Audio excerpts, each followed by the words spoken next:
Yakup.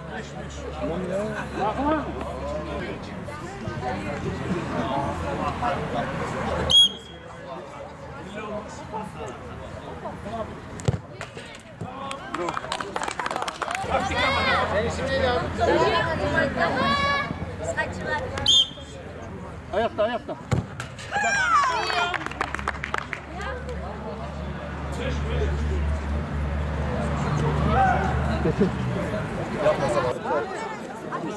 Hadi baba. Bana bir taşa ol da başla.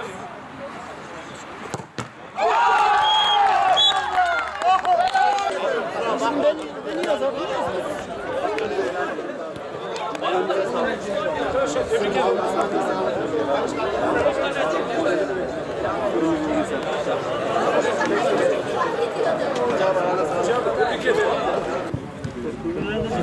Yok, kamera çekişi ver.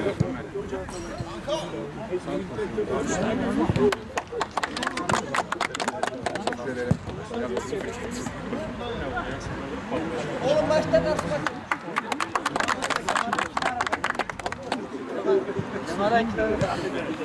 Kemal abi 3 tane daha var.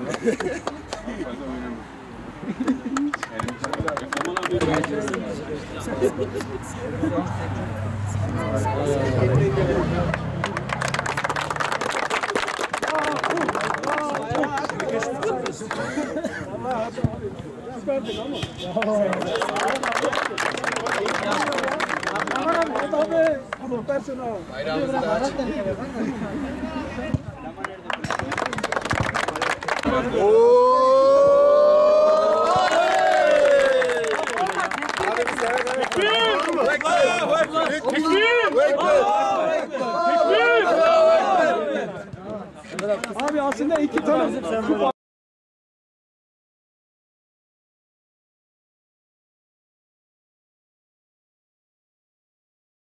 Hüdapar Gençlik Kolları'nın düzenlemiş olduğu kardeşlik turnuvasına katıldık. Kardeşlik spor olarak biz de bu güzel organizasyona eşlik ettik. Bütün takımlara, bütün kardeşlerimize teşekkür ediyoruz. Bu turnuvanın, bu organizasyonu kaybedeni yok, kardeşlik kazandı. Rabbim bütün kardeşlerimizden, katılımcılarından Allah razı olsun. Hepsine teşekkür ediyoruz. Ayaklarına sağlık. Hüdapar Gençlik Kolları adına düzenlenen kardeşlik turnuvasına Karder Gençlik Spor olarak katıldık. Çekişmeli bir turnuvaydı. Finale kadar yükseldik. Finalde de penaltılarla da olsa da maçı kazandık. Aslında bu bir kardeşlik turnuvasıydı.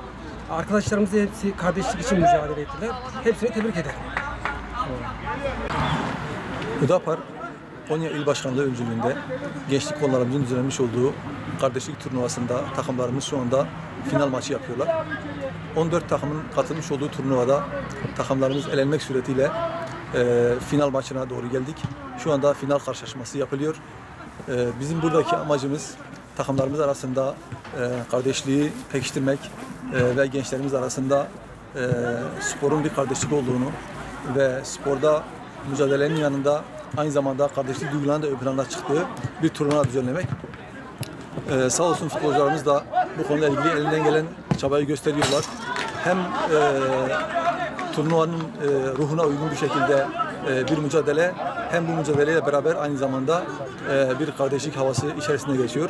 Yani zaman zaman sporun vermiş olduğu bir mücadele olsa da bu mücadele birbirimizi kıracak, birbirimizi incitecek, sakat bırakacak bir dereceye varmıyor. Ve işte centilmenlik göstergesi olarak arkadaşlarımız birbirlerine faul yaptığı zaman özür dileme, gönlünü alma, bu şekilde kardeşliğin ruhuna uygun hal ve harekette bulunuyorlar. Bizim de zaten buradaki amacımız insanlar arasında sporun aynı zamanda bir kardeşlik gösterisi olabileceğini, bir kaynaşma gösterisi olabileceğini, bu etkinliğin sadece kuru bir mücadele üzerinde kurulmaması gerektiğini insanlara göstermek. Yani şu anda bu amacımıza ulaştık sayılır. İnşallah güzel bir şekilde bir maç sonuçlanır ve kardeşlerimize onların kupalarını da takdim ederek maçlarımızı sonuçlandırmış oluruz.